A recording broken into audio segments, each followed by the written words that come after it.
Glasgow. Um novíssimo 767. Pressão de combustível. Mas por que isso? Como posso estar sem instrumentos? Uma falha catastrófica a 26 mil pés. Winnipeg, aqui é Air Canada 143. Air Canada 143, prossiga. Eu acabei de perder os 2 motores. Minha nossa!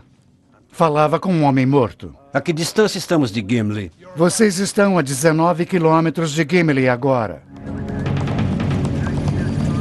Acho que vou planar. A tripulação está sem opções e o tempo está se esgotando. Eles estão nos controles de um jato de 95 toneladas que está despencando rapidamente dos céus.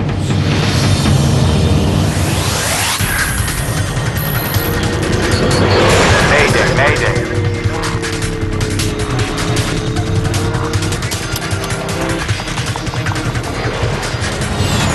Mayday, desastres aéreos. Esta é uma história real, baseada em relatórios oficiais e relatos de testemunhas.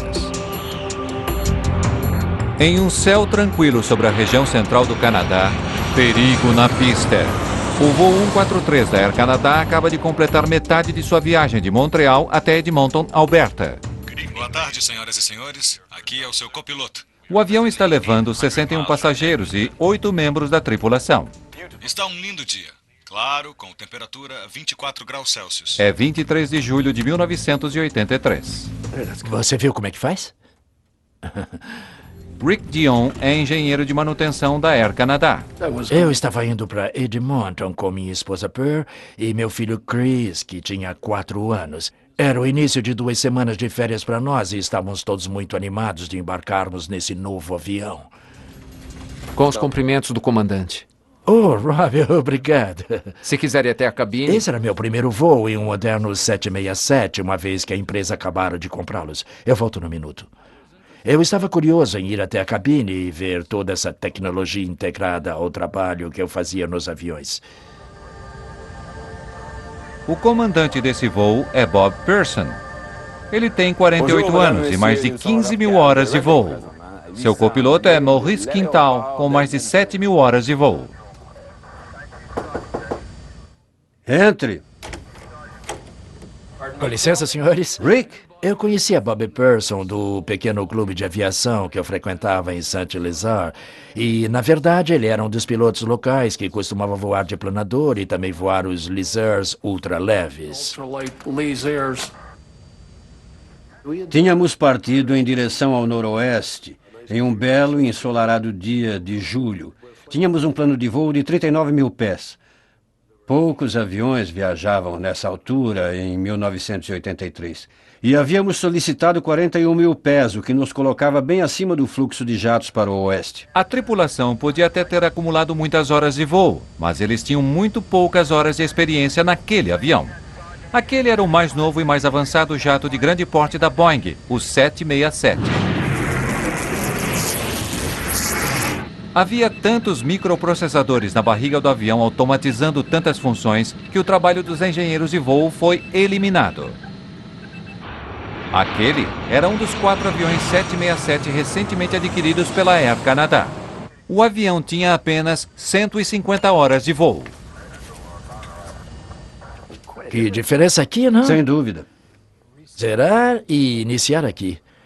A cabine era diferente, pois a maior parte dos instrumentos antigos com os quais estávamos acostumados, a maioria deles deixou de existir. Havia apenas um monitor CRT, como pequenas telas de televisão. Era um novo avião com alta tecnologia, o que implicava em uma mudança e tanto para a tripulação e para o pessoal da manutenção.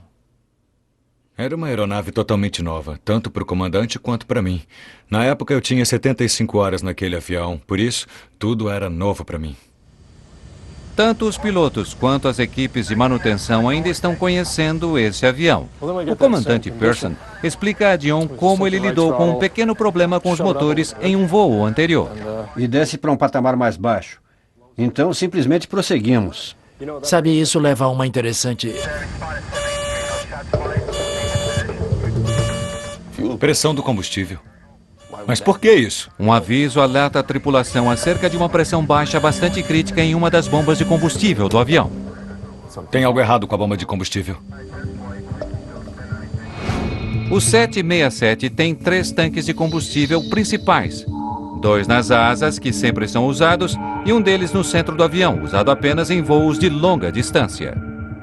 Bombas elétricas de combustível conduzem o combustível de cada tanque, alimentando os 2 motores do avião. O alerta de pressão baixa pode significar que uma das bombas precisa de manutenção, mas também pode ser algo mais sério, falta de combustível para ser bombeado. Falta de combustível na bomba. Espero que seja apenas uma falha da bomba. Garanto que é isso.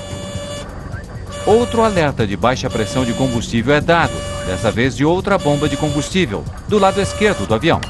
O computador de gerenciamento de voo de Pearson lhe diz que ele tem bastante combustível para o restante da viagem. O 767 também tem medidores de combustível digitais separados, mas nesse voo esses medidores não estão ligados. Os alertas não fazem sentido. O que você acha disso? Você pode estar sem combustível no tanque esquerdo. Antigamente eu lidava com transferência de combustível e sei quando está havendo uma tentativa de se esvaziar um tanque. Ele irá emitir um sinal de pisca periodicamente, então a bomba irá reiniciar o fluxo e a luz irá se apagar. E nesse caso parecia ser exatamente isso. O comandante Pearson sabe que se o tanque esquerdo estiver com pouco combustível, o tanque direito pode estar na mesma situação. Vamos para o Winnipeg. Agora. Pearson quer aterrissar o mais rápido possível, no caso de o avião estar ficando sem combustível. A tripulação ainda está a mais de 1.120 quilômetros de seu destino original, Edmonton, em Alberta. O aeroporto mais próximo e adequado para receber um avião desse porte é Winnipeg, Manitoba, a apenas 190 quilômetros dali.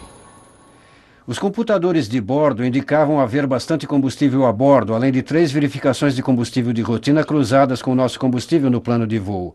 Assim, resolvemos desviar o voo para o Winnipeg, onde a Air Canada tem uma importante base de manutenção.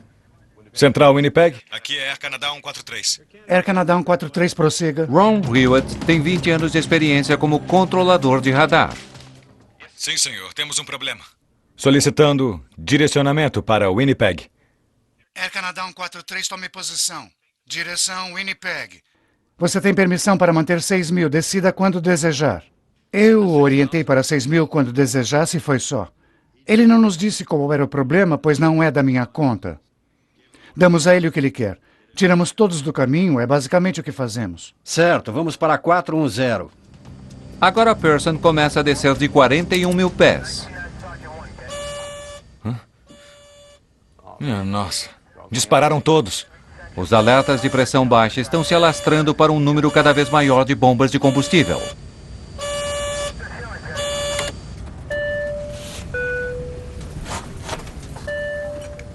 Quintal pede à tripulação na cabine de passageiros que se prepare para uma aterrissagem de emergência. Alô? Tripulação?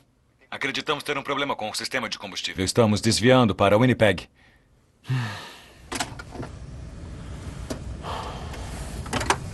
Todos os comissários para a galley da frente, por favor. Espero que sejam apenas alarmes falsos. Rick, há alguma coisa que não tenhamos feito? Não, Bob.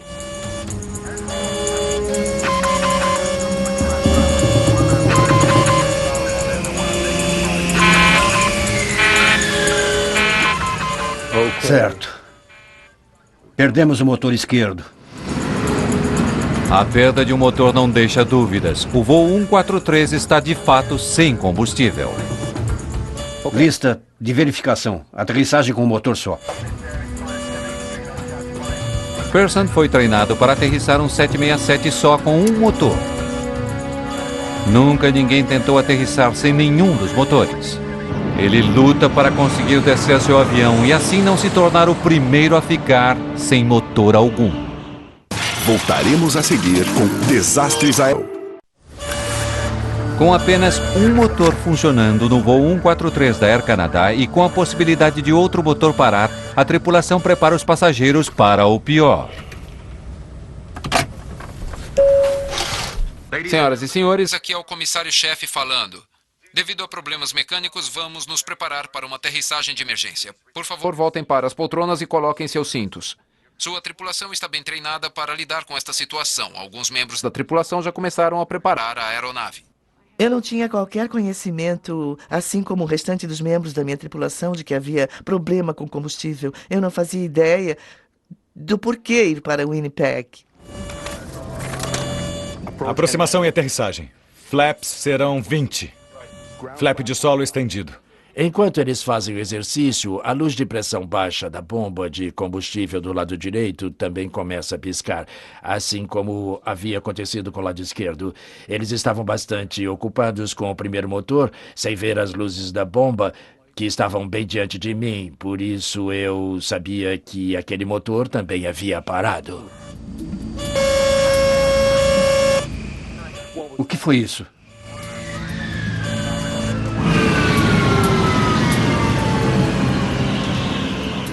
Em breve começaremos a lhes dar as orientações.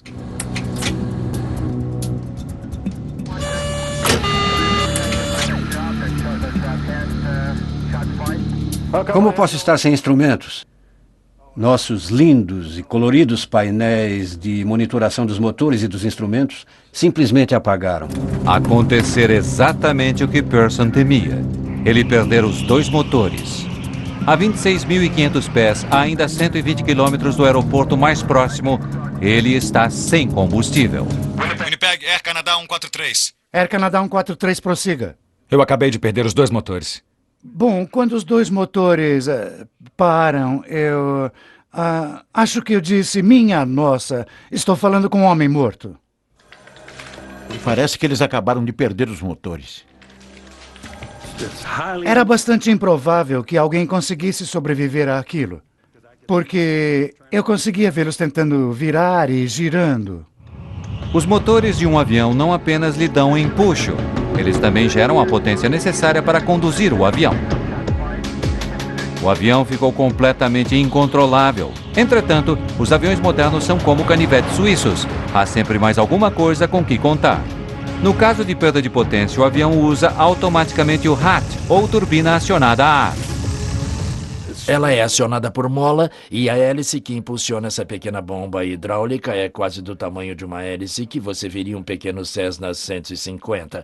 E esse braço é lançado para baixo até a corrente de ar, produzida pela hélice. Essa hélice começa a girar, impulsiona essa bomba hidráulica e lhe fornece os sistemas básicos. Era bastante silencioso. Voar sem os motores. Pearson sabe que o tempo está acabando. Ele precisa de orientações quanto à pista de aterrissagem mais próxima. 143, isso é um Mayday e solicitamos vetoração para a pista disponível mais próxima. Air Canada 143, entendido. Mas a perda dos motores do avião trouxe consequências inesperadas para o controle de tráfego aéreo. Sumiram. Estavam bem aqui. Nós os perdemos, ele saiu da tela. Preciso de um radar primário.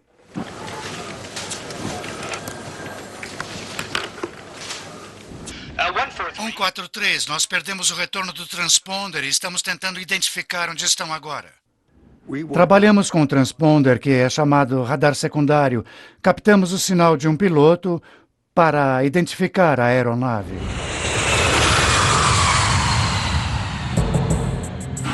Jatos comerciais são equipados com um transponder, um dispositivo que transmite informações codificadas usadas pelos controladores de tráfego aéreo para determinar a localização do avião. Mas quando o voo 143 perdeu seu segundo motor, somente alguns instrumentos tinham um sistema de energia de backup. O transponder não era um deles e por isso o avião sumiu da tela de Hewitt. O voo 143 está em algum lugar a leste de Winnipeg, mas ninguém sabe exatamente onde ou a que distância do aeroporto. Apesar de seu peso, um 767 não mergulha dos céus ao perder seus motores. Suas características aerodinâmicas o mantêm no ar, embora lentamente se aproxime do solo. E eu estava tentando descobrir quantos quilômetros estávamos avançando em comparação a quantos milhares de metros estávamos caindo. Mas Quintal não tem os instrumentos que lhe dão as informações de que ele precisa para tal cálculo. Como perdeu o sinal do avião, Hewitt também não tem como dar essa informação a Quintal. Os controladores de voo trabalham apressadamente para encontrar um meio de localizar o avião. Antes da aterrissagem, ouvirão a ordem para se preparar para a aterrissagem. Façam isso imediatamente e permaneçam assim até que o avião pare completamente. Há duas maneiras de se preparar. Primeiro, curvem-se para frente. Levantem os braços e apoiem as mãos no encosto da poltrona à sua frente. O executivo Bryce Bell está voltando para casa em Edmonton. Tão logo eles anunciaram que faríamos uma aterrissagem não programada em Winnipeg, eu desejei não ter tomado os 2 drinks que eu havia pedido, porque eu pensei, você vai ter apenas uma fração de segundo e esse avião vai explodir. E a decisão que você tomar naquele instante dependerá do seu grau de atenção. Acho que é isso. Digamos que seja ele. Como seu moderno equipamento não consegue localizar o voo 143 da Air Canada, os controladores passam a usar um antigo radar, que não precisa de um transponder para localizar aviões. Precisei ligar meu radar de verdade, o radar de reflexão, que nem chega aos pés do outro e nem mesmo usamos, se pudermos evitar. Certo, consegui. 100 de Winnipeg e 72 de Gimli. 143, temos você a 104 quilômetros de Winnipeg e cerca de 72 quilômetros de Gimli. Pela primeira vez desde que perderam a força dos motores, os pilotos ficam cientes de sua distância de Winnipeg. Melhor ir para Winnipeg. Mas Quintal acha que Gimli seria uma escolha mais segura. Gimli, em Manitoba, tem uma base da Força Aérea desativada, cerca de 32 quilômetros mais próximo do que em Winnipeg. Por sorte, Maurice Quintal treinou em Gimli enquanto estava nas Forças Armadas e conhece bem o lugar. 72 quilômetros até Gimli. Tem uma pista longa lá. Há equipamento de emergência em Gimli? Negativo, nenhum equipamento de emergência. Creio que apenas uma pista disponível. E não há torre de controle e nenhuma informação a respeito. Pearson precisa considerar a possibilidade de uma aterrissagem com risco de desastre. Se ele tiver alguma possibilidade de chegar a Winnipeg, que possui suporte de emergência completo, ele sabe que precisa tentar. Certo, então preferimos Winnipeg. Ótimo, 143, continue em seu curso atual. Me arrependi de coisas que eu não tinha feito na vida, maneiras com que eu tinha tratado alguém aqui ou ali, ou que eu desejaria ter tratado melhor. Eu pensava em como eu havia sido tolo em relação a algumas coisas e que dava tanta importância e como tudo isso era tão insignificante face à verdadeira realidade. Foi realmente devastador. E eu me lembro de ter dito à mamãe com um bebê que...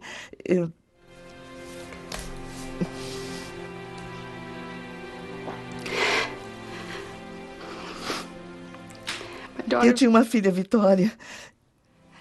E me lembro de ter dito a essa mulher que tudo ia dar certo. E eu disse a ela, e me senti tão orgulhosa de mim mesma, de conseguir ser tão firme com ela.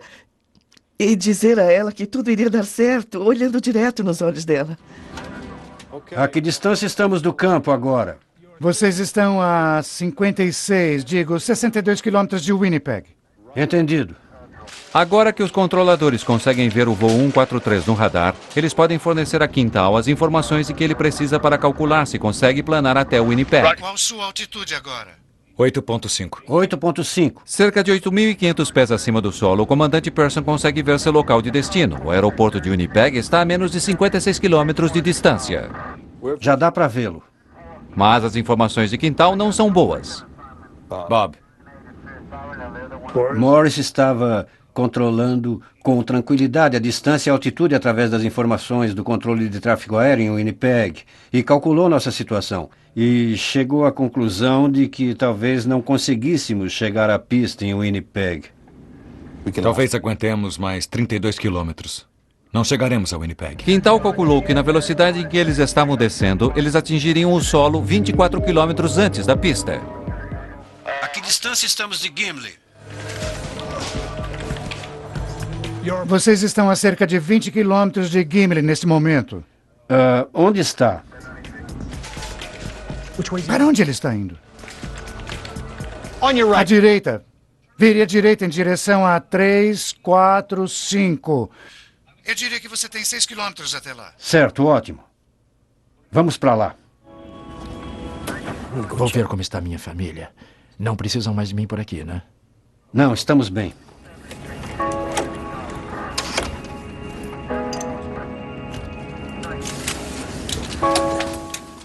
Não se preocupem, está tudo bem, está tudo sob controle. Apertem bem os cintos, está bem?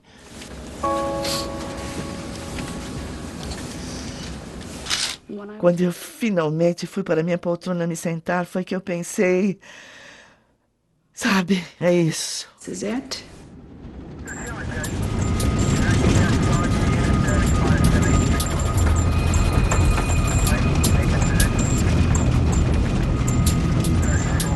Baixar trem de pouso. Entendido. O copiloto Quintal desce o trem de pouso. Como não há potência hidráulica, Quintal faz o que é conhecido como queda por gravidade, deixando que o próprio peso do trem de pouso o faça descer e o trave no lugar.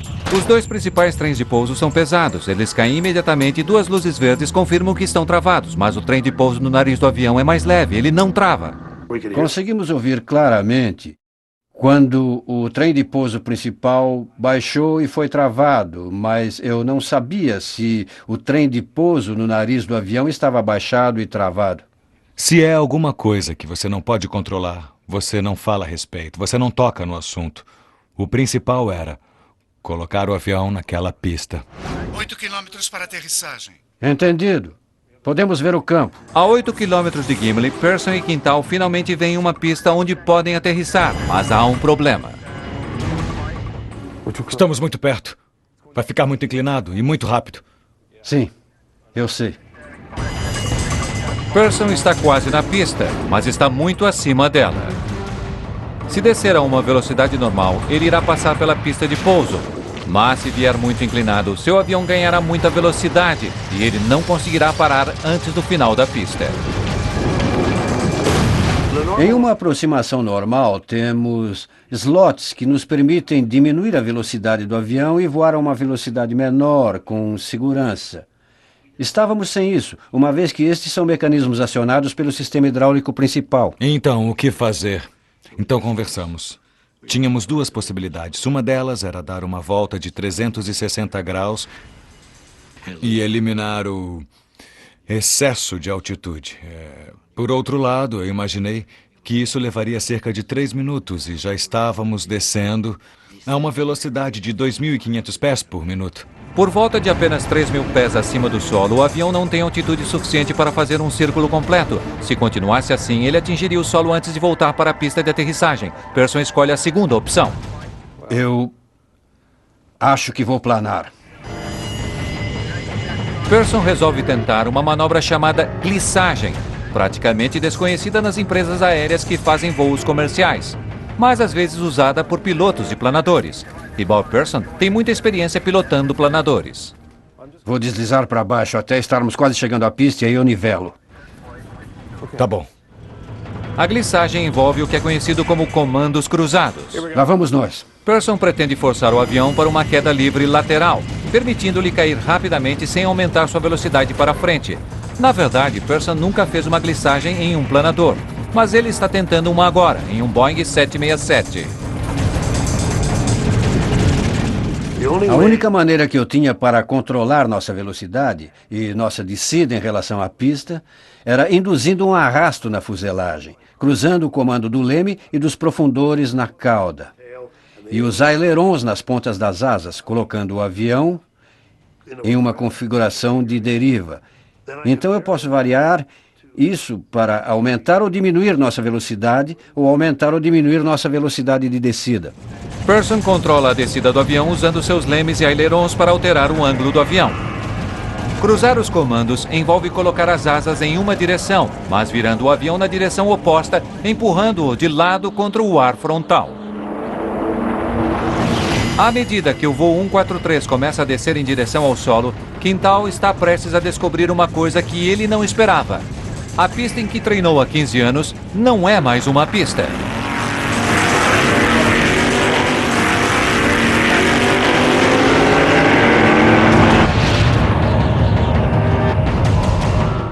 Voltaremos a seguir com Desastres Aéreos, no Nat Geo. O comandante Bob Pearson está sem combustível, sem motores e sem opções. Se ele não conseguir alinhar o avião com a pista em Gimli, ele não terá uma segunda chance.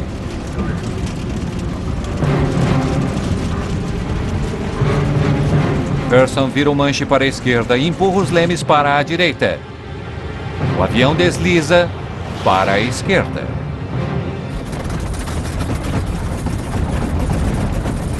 Estávamos sentados no centro do avião, que é o seu coração.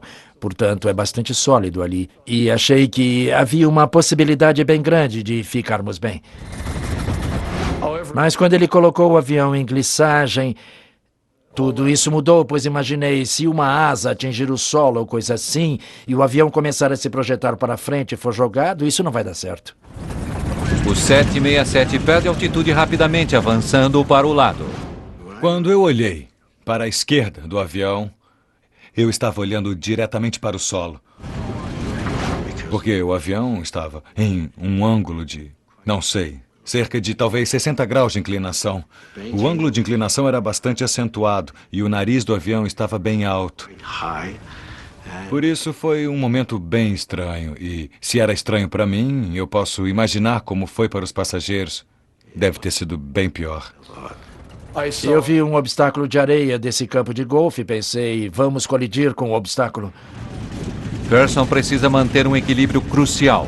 Ele precisa diminuir a velocidade do avião o suficiente para aterrissar com segurança. Mas se diminuí-la demais, o avião poderá perder sua sustentação e mergulhar no solo. Quando um piloto está aterrissando um avião normalmente, ele está manobrando os controles de voo e operando os reversos dos motores.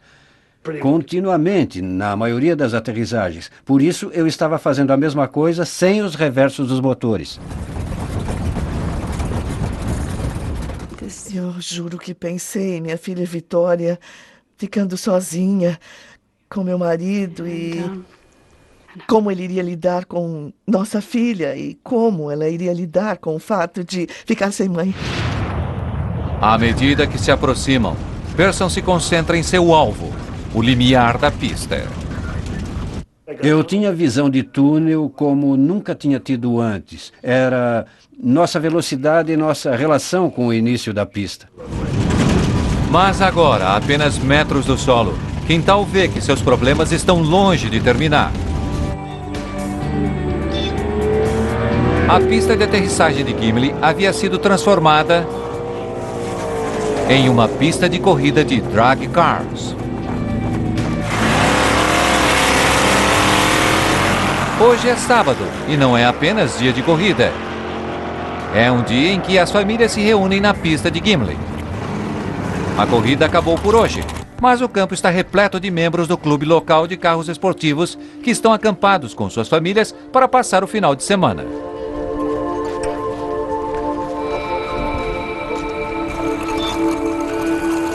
Duas crianças resolveram pedalar pela extensão da pista. Elas não ouvem um avião que se aproxima. Sem os motores, ele é silencioso. E uma coisa que um 767 não tem é buzina. Atenção! Preparem-se para aterrissar.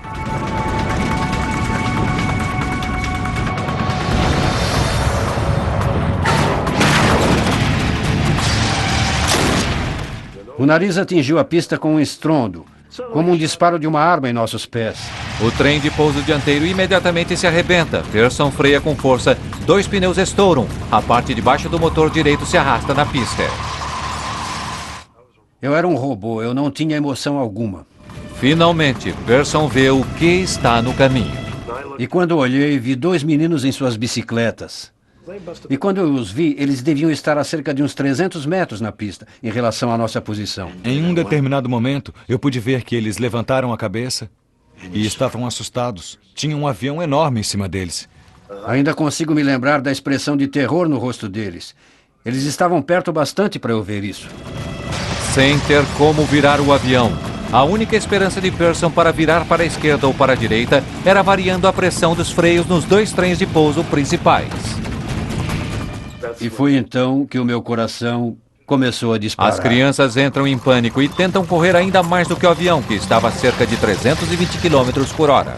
Eu sabia que não podia avançar com o avião sobre esses meninos e ia desviá-lo para o gramado na lateral da pista.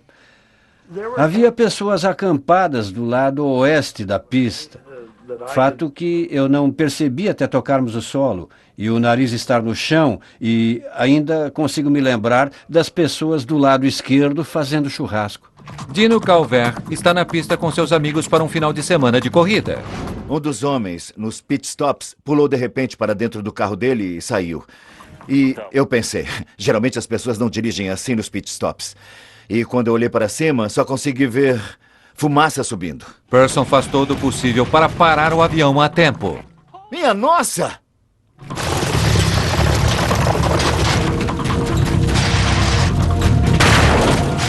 O avião investe contra um guarda-reio instalado no meio da pista. Fumaça, Bob.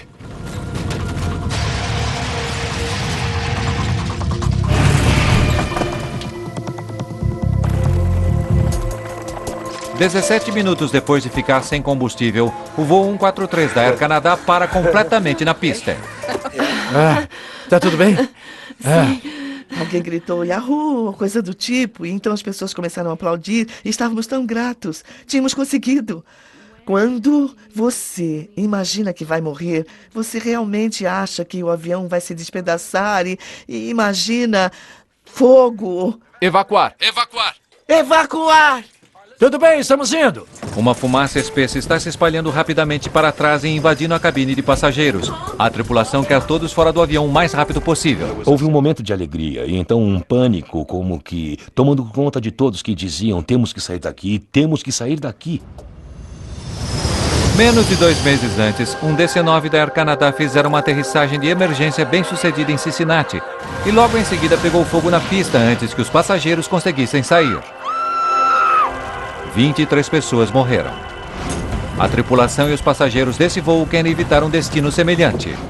Talvez tenha levado apenas alguns segundos até que o avião parasse completamente na pista, mas a cabine do piloto estava cheia de fumaça. Lista de passageiros. Lista de verificação. Combustível desligado? Desligado. Cabine pressurizada? Desligada. Sistema elétrico desligado? Desligado. Verificação completa. Hora de sair daqui.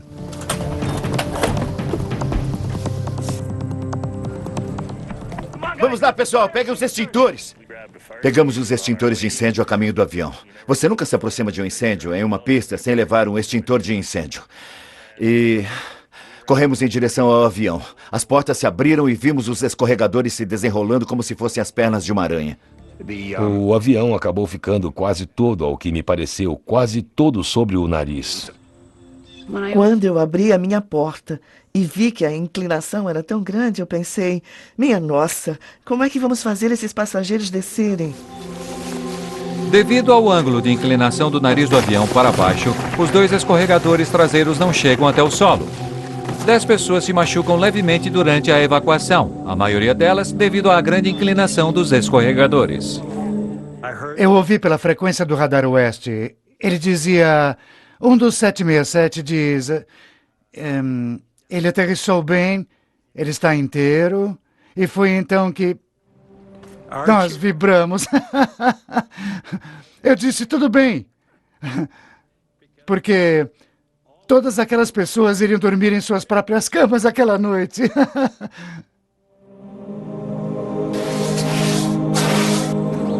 Ainda há muita fumaça saindo do nariz do avião. Tinha uma camada de 15 centímetros de isolamento entre a camada interna e externa que estavam começando a queimar, devido à fricção. Os comissários têm boas notícias. Todos os 61 passageiros saíram do avião e ninguém teve ferimentos graves. Viemos ajudar vocês.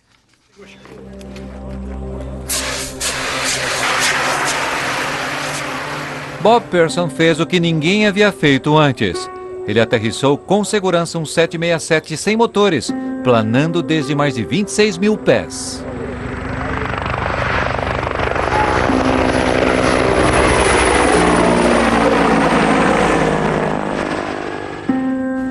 Gimli, Manitoba.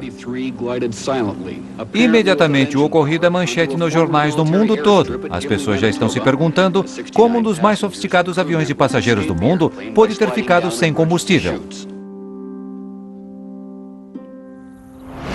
Olhem bem aqui. A investigação começa no dia seguinte. Bill Taylor e Diane Rochelot, da Agência de Segurança Aérea Canadense, estão entre os primeiros investigadores a chegar ao local. Na época, eu era engenheira mecânica júnior. Eu estava trabalhando para Transporte Canadá fazia um ano. Partir para campo pela primeira vez era emocionante, era algo novo, era um avião de grande importância. Quando passamos para o sistema de indicação de combustível, eu, na verdade, deixei a Diane lidar com os detalhes do sistema de computador. Primeiro, Bill Taylor precisa confirmar o que todos têm lhe dito, que o avião estava sem combustível. Investigadores esvaziam os tanques e coletam menos de 68 litros de combustível. A capacidade do 767 é de quase 96 mil litros. É como ter 5 colheres de sopa de combustível em um carro de porte médio. Agora, Taylor precisa examinar a possibilidade de que o combustível tenha vazado durante o voo. As outras verificações envolviam procurar provas de que o combustível havia sido perdido. Chegamos até o ponto de entrar no que eles chamam de compartimento seco do avião. Eu sou um pouco claustrofóbico e por isso não fiquei muito entusiasmado com a ideia, mas entrei, dei uma olhada com uma lanterna e pude confirmar que não havia ali sinal de vazamento de combustível. Isso deixa Taylor com apenas uma conclusão. O voo 143 decolou sem combustível suficiente. Agora os investigadores precisam descobrir por quê. Eu não acredito que esteja inteiro. Diane Rochelot começa a buscar a resposta àquela pergunta nos sofisticados sistemas eletrônicos do avião sob a cabine. O 767 era um avião novo e tinha muitos sistemas computadorizados. E creio que em 1982 esses sistemas estavam surgindo no mercado em um ritmo veloz e eram sistemas eletrônicos mais recentes. Rochelot confirma que uma unidade computadorizada, o processador de medição de combustível digital, não estava funcionando corretamente nesse avião. Não havia peças de reposição em Montreal e por isso não tinha sido possível substituí-lo. Rochelot leva o componente para um teste. Havia ficado resolvido que a unidade de processamento de combustível seria levada para o fabricante Honeywell em Indianápolis para testes. E essa tarefa havia sido atribuída a mim.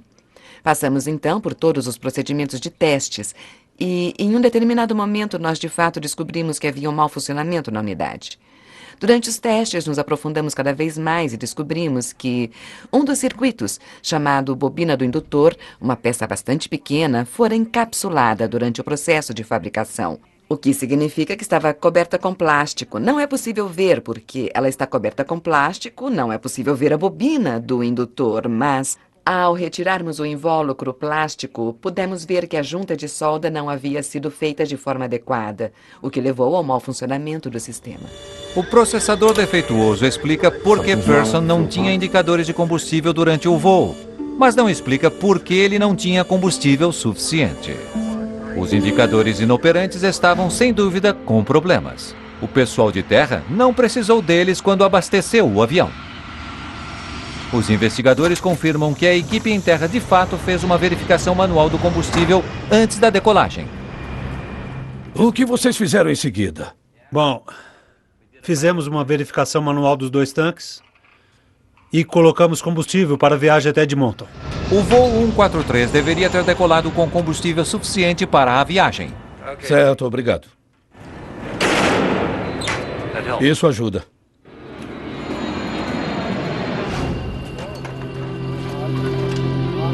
Agora, os investigadores precisam descobrir como um dos jatos de passageiros mais avançados do mundo decolou com metade do combustível necessário para o trecho que iria percorrer.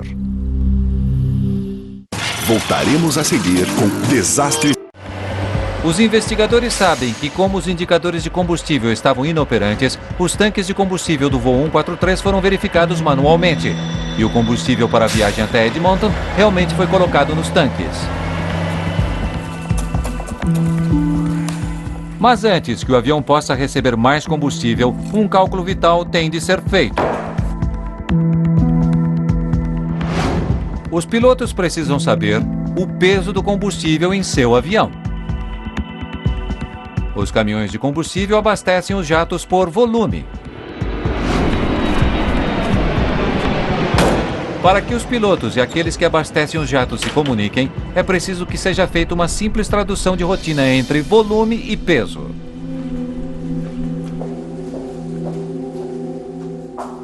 Obrigado.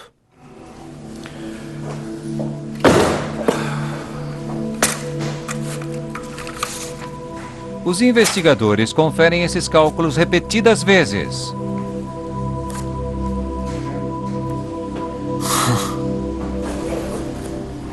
Os registros de abastecimento do dia do acidente fornecem as respostas que eles estavam procurando.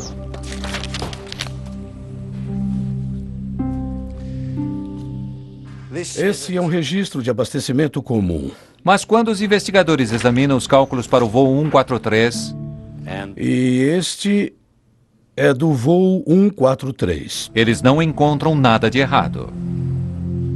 O documento mostra com clareza a quantidade de combustível nos tanques, direito e esquerdo. Mas os investigadores estão preocupados com dois números em especial. Um deles converte volume em quilogramas e o outro faz a conversão para libras. Eles não deveriam estar usando os dois. Então você converteu para libras ou quilogramas? Para libras. É, para quilos. Posso ver isso outra vez? Outras entrevistas com os técnicos e a tripulação revelam que os acontecimentos no voo 143... Agora não sei o que eu fiz. Foram provocados por erro humano, envolvendo erro de cálculos e basicamente treinamento inadequado. Pronto, já terminei. Os técnicos que reabasteciam o voo 143 se confundiram com os cálculos ao converter o volume que saía do caminhão de combustível para o peso do combustível nos tanques do avião. Obrigado. Ninguém que viu os cálculos naquele dia percebeu o erro elementar. Em 1983, as equipes em terra estavam acostumadas a converter para libras a quantidade de combustível que saía de seus caminhões. O 767 foi o primeiro avião da frota da Air Canada com medidores métricos de combustível. Seu combustível deveria ter sido calculado não em libras, mas em quilogramas, o que exige um cálculo diferente. O voo 143 precisava de 22.300 quilos de combustível para a viagem. Mas, em vez disso, os pilotos e técnicos o deixaram decolar com 22.300 libras. Como uma libra é cerca de metade de 1 quilo, o avião tinha apenas metade do combustível necessário, o que explica por que o computador de voo de Pearson lhe dizia que ele tinha combustível suficiente. Ele digitou a quantidade errada de combustível. Antigamente, o engenheiro de voo calculava as cargas de combustível. Esse acidente levantou uma importante questão: quem deve fazer o trabalho numa equipe de 2 pessoas? Um treinamento melhor é, sem dúvida, importante em um acidente como esse. Se todos forem treinados e as responsabilidades estabelecidas com clareza, então não haverá dúvidas, as pessoas sabem quais são suas responsabilidades. Nesse caso, não estava bem definido. Na verdade, eles não sabiam quem era o responsável pela palavra final com relação ao combustível. Um inquérito subsequente revelou que nenhuma das pessoas envolvidas naquele dia havia sido treinada em cálculos métricos, nem os técnicos em terra, nem os pilotos. Eu não havia recebido, nenhum de nós tinha recebido qualquer treinamento sobre como fazer esses cálculos. O computador que havia substituído o engenheiro de voo do 767 estava quebrado e ninguém sabia quem deveria estar fazendo o seu trabalho. O voo 143 da Air Canada estava basicamente nas mãos de apenas um homem. O objetivo é evitar que esse acontecimento em especial se repita. Encontramos também outro sistema que poderia ter tido problemas, ou talvez pudesse causar problemas no futuro, e evitar recorrência é o que realmente tentamos fazer. Certo. Foi preciso uma sequência de erros mecânicos e humanos para que o voo 143 ficasse sem combustível. Mas uma outra falha naquele dia pode ter salvado algumas vidas. Se o trem de pouso no nariz do avião não tivesse caído, Pearson teria levado muito mais tempo até parar. O avião poderia ter deslizado em direção às pessoas que estavam na pista naquele dia, o que teria provocado resultados catastróficos. Poderia ter havido mais pessoas feridas ou até mesmo algumas mortes. Pearson e Quintal foram parcialmente responsabilizados por seu papel no incidente. Um inquérito do governo recomendou que a Air Canada reavaliasse o treinamento das tripulações de voo e dos técnicos em terra, no que dizia respeito às conversões de combustível. Recomendou também que a empresa mantivesse mais peças sobressalentes, como os processadores de medição de combustível. Rick Dion se aposentou em 2003, depois de uma longa carreira como coordenador do controle de manutenção na Air Canada. O copiloto Maurice Quintal foi promovido a comandante em 1989. O comandante Bob Pearson continuou a voar por mais 10 anos para a Air Canada, e sua experiência em Gimli influenciou todo o restante de sua carreira como piloto comercial. Essa experiência me afetou principalmente deixando-me mais tranquilo como piloto, me dando a sensação de que, por mais que a pessoa treine durante vários anos, há sempre aquela questão sobre qual será a reação quando algo inesperado acontecer. E hoje eu sinto que não importa o que tivesse ocorrido, enquanto um avião estivesse inteiro, eu tentaria levá-lo com segurança de volta para o solo. E, portanto, foi uma experiência que me trouxe muita tranquilidade. E desse jeito, você sabe que consegue trabalhar sob estresse. Antes dessa situação, eu não sabia. Você apenas espera que consiga e você treina para isso, mas você nunca sabe. Levando em conta a situação com que eles tiveram de lidar, foi magnífico e acho que isso ficou provado no simulador em Vancouver, onde tentou-se fazer a mesma coisa sob as mesmas circunstâncias com várias tripulações e com todas elas o avião caiu.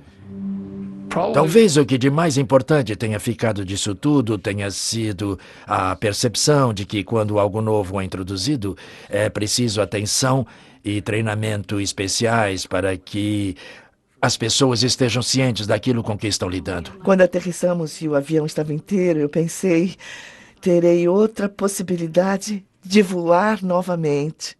Quando ocorre uma tragédia como essa, quando você pega todas as suas cartas e joga para o ar, você está sem nada.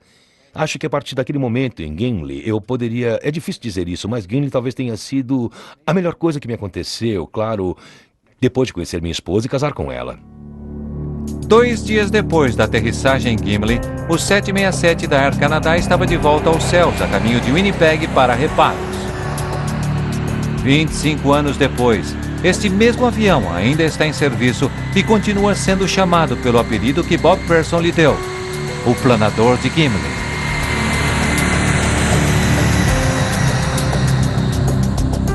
Versão brasileira, Centauro.